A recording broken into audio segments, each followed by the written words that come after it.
They do my thing. Good morning, everybody. We are live and we are now recording. So good morning on this wonderful, wonderful, wonderful Friday morning. All right, today I have with me our newest intern, Taj. So I'm so excited to welcome you to the team for so many different reasons. You have so many skill sets, and I've been impressed with you so long. And so I'm just really, really excited to have you here. So today, I don't know if anybody else is joining us or not. I do know Jessica was en route coming into the office this morning, so she didn't know if she was gonna make it or not. So probably not. And then everybody else, I'm not sure. I didn't even check the schedule. So it might be a good opportunity for just me and you to introduce you to the people. And have Yeah. like a therapist spotlight for today. So Was ready. all right. So the first thing I want to say before I kind of turn it over to Tosh to talk about like why she wants to do sex therapy and become a sex therapist is I've known Taj a year or two? Like Mhm. it's been a minute. And Mhm. that is because as a student, she reached out to me. And so I was just impressed with her stability, her initiation, her willingness to reach out even so early on. Um, Somebody who like knows what they want and goes after it. Like those people for me are few and far between. And so when you see it, you wanna for me, I wanna hitch my wagon to a star. And so when I see those stars passing by, I want to grab hold to them. And so, and I tell many of my friends, and Taj, I'll tell you too, I have no problem being your Gail if you want to be Oprah. I have no problem. I will run your magazine. I run your household. I run wherever you want me to run. Yes. I have no problem. Retire me, baby. It's fine. Oh, I love that. I can give it all. I'll give it all up and I run whatever love you want me to run for you. You want me to run your school in Africa? What would you like for me to run I for will run your school in Africa. you? And so, but definitely, I think you are one of those people with great, great potential. Thank So, you. all right. So Thank if you you. just need me to sit on your coattail quietly, I'll do that too. I'm in the back corner. I'm Oh, there. wow. Oh, all I right. So greatly tell me, appreciate that. why sex therapy for you? Okay, so sex therapy, one, because it's something that we all do, okay? But for whatever reason, Look, well, not hopefully. all, a Hope- lot, a lot do. I mean, we're the product of it. Um, That's true. but it's still something that is taboo to talk about, to discuss, Hmm. especially, from the angles that matter. You see sex on TV, you hear about it in our music all the time, every which kind Hmm. of way, but I find it still difficult to have really personal conversations, Hmm. interpersonal conversations, relational conversations about sex. Yeah. And so my experience was just that I grew up in a household that did not talk about it whatsoever. Every question I had was completely shut down. And when I grew up, I was confused and stumbled into situations that I didn't need to be a part of, and learned a lot of lessons that I feel I could have avoided if Yeah. someone had had Yeah. a conversation, like a Hmm. real conversation, and not, Hmm. like the sex ed class that they did at the Fernbank Center here in Atlanta, which is like, you Did it? know, I didn't get a sex ed class. I had Is my it still sex ed going? class at Fernbank, and it was a Talking video. about the birds and the bees. Hmm. That just Hmm. tickles me. It was Yeah. just Okay. a video that said, girls, if you have sex, you're pregnant and your life is over. Guys, if you have sex, you have an STD and your life is over. That was the gist. Okay. That was the gist. And so that's why I picked this niche in psychology. I Hmm. really find that it's in need of psychotherapy. And so I just want to be a part of it, and I want to help people, Hmm. develop a more pleasurable life, because this life is tough. Yeah. This life is tough, and we have built-in mechanisms to help us get through it. Yeah. And I want to help my clients find those built-in mechanisms. How exciting. Okay. All right. So for you, what are some specialties you'd like to specialize in? Um, well, I first I'm interested in helping single women find love, Okay. partnership, and marriage. I'm also very interested in um, things like vaginismus, Hmm. erectile dysfunction. I don't like to use the word like sexual dysfunctions, but honestly, Okay. that's All what right. it is. I'm really excited about beefing up. Sorry, y'all. Sorry. Sorry. I can't decline it. The harder I try, I could have silenced it. Negative way. Sorry. And I've been doing this at 9:30 for years. I mean, not for years, but a complete year now. So I don't know who know that I'm online at 9:30. So, sorry. I wanted to talk about why specifically vaginismus for you. And I'm excited to have you because I've been wanting to really beef up our vaginismus program and really kind of specialize in that demographic because that's the saddest to me. Hmm. Um, Yeah. because it because it's like females who are out there just feeling broken, Yeah. and vaginismus at the core is just anxiety. Hmm. That's it. And so when clients come in, when I've seen them come in, and I'm gonna give the floor back to you for vaginismus, they've often been struggling for years and usually struggling in their relationship a good amount of time as well, and just kind of feeling broken and broken and rebroken and broken. And so I haven't had a vaginismus case. Feel like I just knock on wood, like tomorrow I'll have one, but that has been too complicated because the body is pliable. And Yeah. so we just got to work with the body, and really it's working with the mind. So for you, what about vaginismus is calling you to serve in that area, to serve in that arena to help those women? I got two reasons. The Mm-hmm. first one is really not that deep. It's just I had not heard about it before. I didn't know anything about it Mm-hmm. until it was brought to me by a friend. Mm-hmm. And they didn't know it was called vaginismus either. It was just like, my boyfriend can't penetrate. And we've tried everything. And I'm comfortable with him. I love him. I don't understand. And Mm-hmm. this person brought it to my attention just off the fact that I was studying sex therapy. Mm-hmm. And so I took it to my professor and was like, this is something we have not talked about, discussed, or anything. Like, what is this? And how do I help my friend? And Mm-hmm. so I kind of went down a rabbit hole of research. And what hooked me is what you just talked about, is how it is sad to me, that Mm-hmm. these people are suffering from anxiety so severe that they are blocking their bodies from pleasure. And I can only imagine the amount of built up anxiety, trauma, and self-esteem issues, and all the compounding reasons why Yeah. someone would want to protect themselves, or their bodies would be in fight mode so hard that they're Yeah. protecting themselves from, experiences that they ultimately want and Yeah. desire. Yeah. So that's why. That's why. Yeah. That's really, really good. That's really, really good.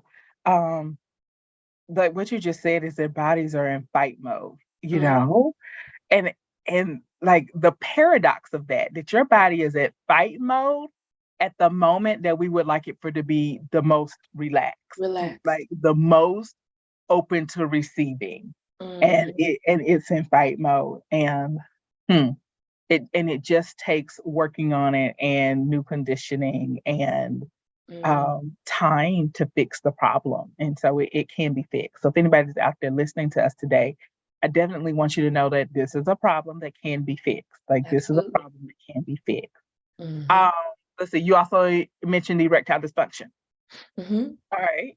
So tell me what about that in particular that kind of is calling you to serve in that area? It's one, it's in my mind, right, Mhm. is the opposite of vaginismus. And it's also the one that I've known about, honestly, my whole life. It's thanks to Viagra commercials coming on TV when I was Right. a pre-teenager, like I knew erectile Mhm. dysfunction was a problem. But I also know that men, and I'm interested in doing research about men, mainly because they're my opposite. But I know that men who struggle with erectile dysfunction, it often, leads them to having anxiety, leads them to having low self-esteem about themselves. It's kind of like the opposite effect is happening. It's like they realize that they can't, perform the way that they would like to. And then Mhm. a lot of the mental processes happen, Mhm. like, yeah, anxiety, Mhm. self-deprecating thoughts, low Yeah. self-esteem, and Mhm. then that trickles into their relationships and, the problems that develop there. And so Mhm. essentially, I'm taking what's, a sexual dysfunction, and I would like to walk it back to, like what you said, it's a mental process, Mhm. to help get over those hurdles so that men and women, have a satisfying, healthy, fulfilling sex life. I Mhm. really want that for everybody. Good morning, Jessica Bedard. How are you? So good I'm to good. see you How are Good you? I'm morning. doing good. So we were just introducing Taj to the world, and she was telling us what areas she was passionate about. So vaginismus and erectile dysfunction is what Yay. we've gotten to. But how are you doing today, and what's on your mind today? Oh, it's a little crazy right now, but that is okay. I was thinking about I had a yard sale on Saturday and how it relates to my clients in that we all need to find things to let go of, like Ooh, That's good. purge. yeah. And like I think sometimes doing the physical purging through cluttering your house, Hmm. one not only helps with mental health to Hmm. have just less stuff to kind of keep track of, Yeah. but two, I think it's a good practice to feel what that feels like to let things go. Either if we're donating, like we don't even need to get money for it. We just need it out. We just need it Yeah. Let it gone. go. Yeah. Let it go. And so Mhm. I was just thinking that that would be a really great like metaphor of what are you holding on to that's no longer serving you mentally, emotionally, physically. Oh my God, that's such a good one. And you know Good what? job.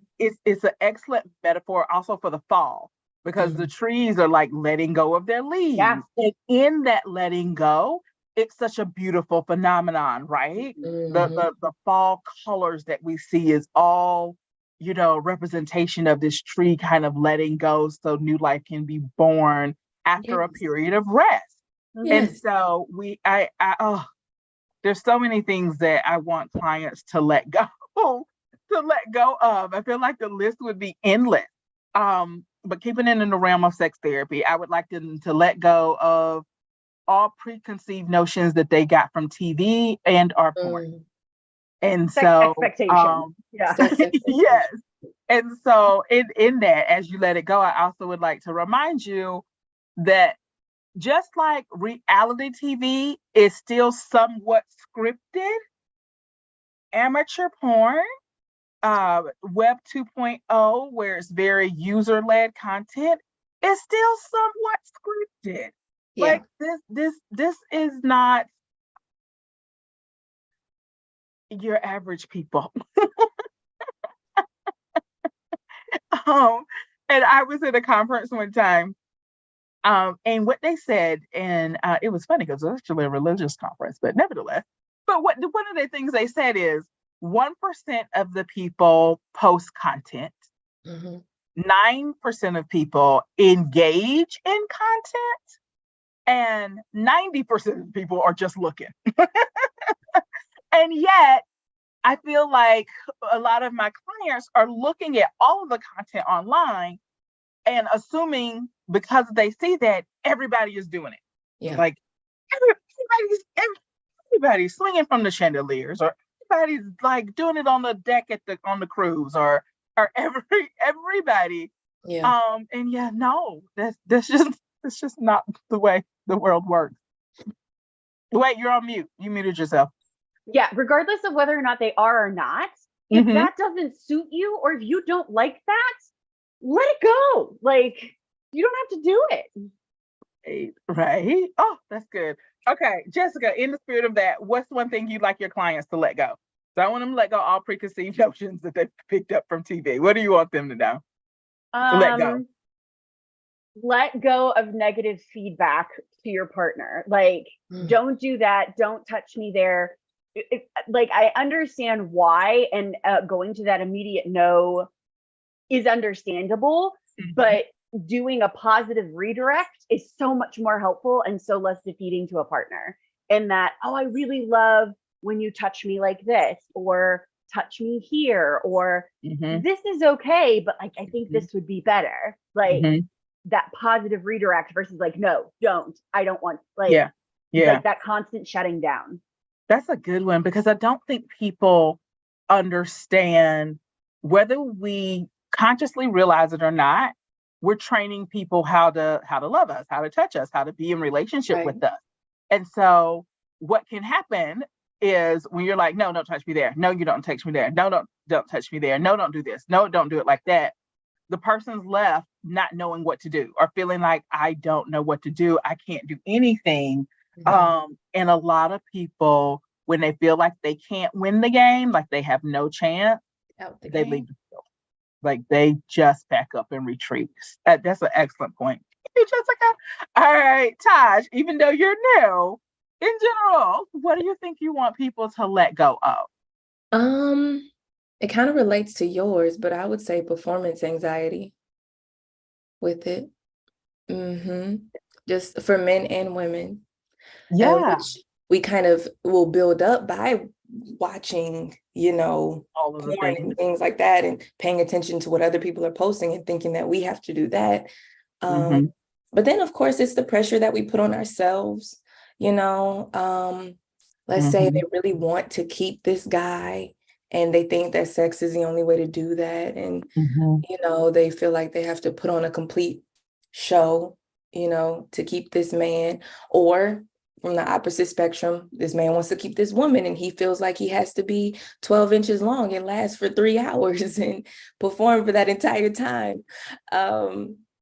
So yeah, I would like to let go of performance anxiety, and would encourage more mindfulness, being present, who you are in that space, who your partner is, and just kind of melting into each other and seeing what happens.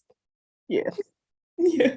I'm laughing because I really did have a conversation recently with the person who was feeling like, but I'm supposed to have a 12-inch dick, and because that's what the women want. That's what the women want. No woman wants her cervix abused, bruised, hurt, and in pain. It's a thing that happens, because I deal with those women as well. And so the person was just like, but they always look like they're enjoying it on TV. And it's like, okay, let's think about what you just said. If something happened during a sex act on TV, that TV being porn or whatever, and it was painful, and the actress was actually in physical pain, do we really think they're going to put that on, or do we think we're going to cut that out and they're going to reshoot it later? Like, what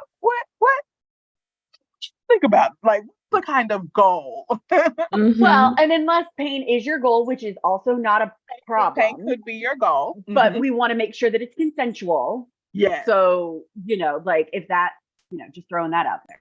Yes, with that. So yeah. So I would like. No, go ahead. You also just made me think about faking orgasms, and like if. I'm sorry. That wasn't you. That was to all women. Please stop.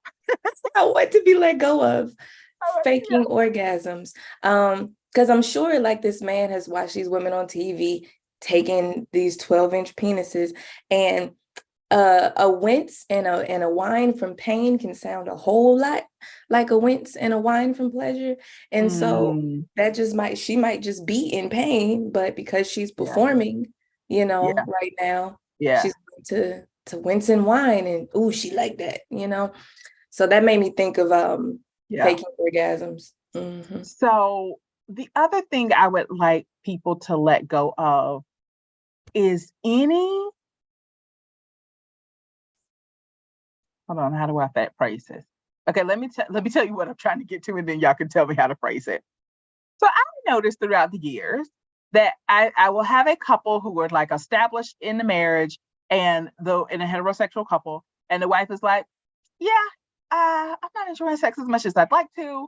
I'd really like us to work on some things, and essentially, husband, please, can you be a better lover because I'm not having an orgasm or something like that. Something great synopsis. And the guy's like, every woman I have ever been with has always had an orgasm with me.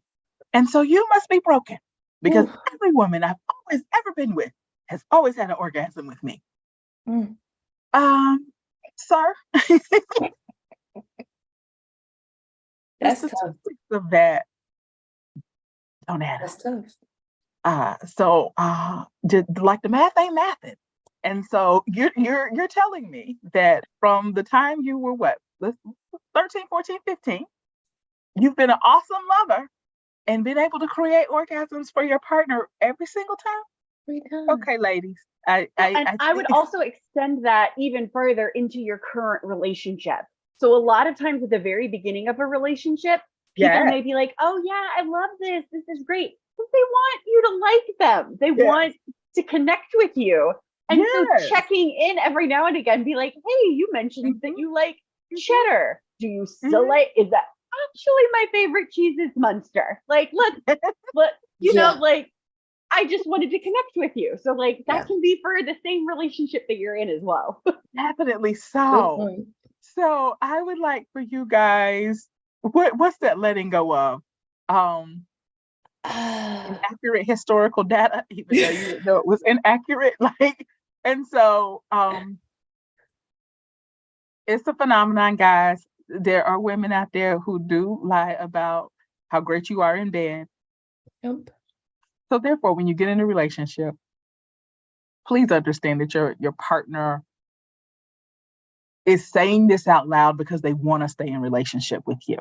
Mm-hmm. And so work with that. Mm-hmm. And let's say, even if you were the one person who has given a woman every orgasm every single time since you started, if you're that one person who did that, still please understand this is a different woman and our bodies change with time.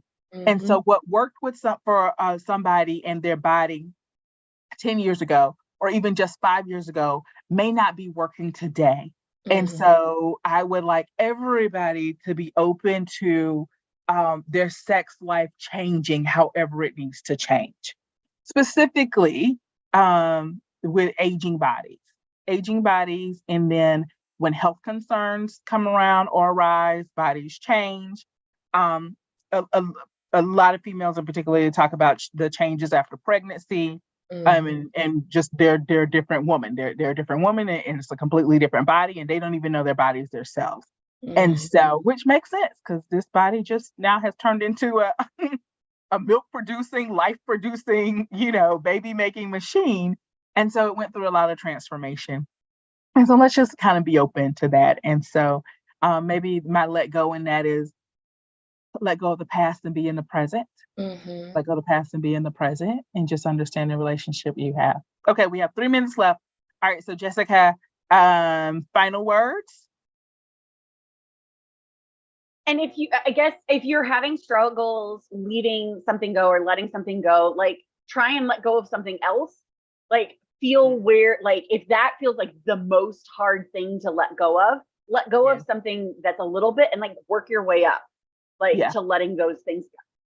That's excellent. Okay, Taj, last comments. Oh, I'm excited.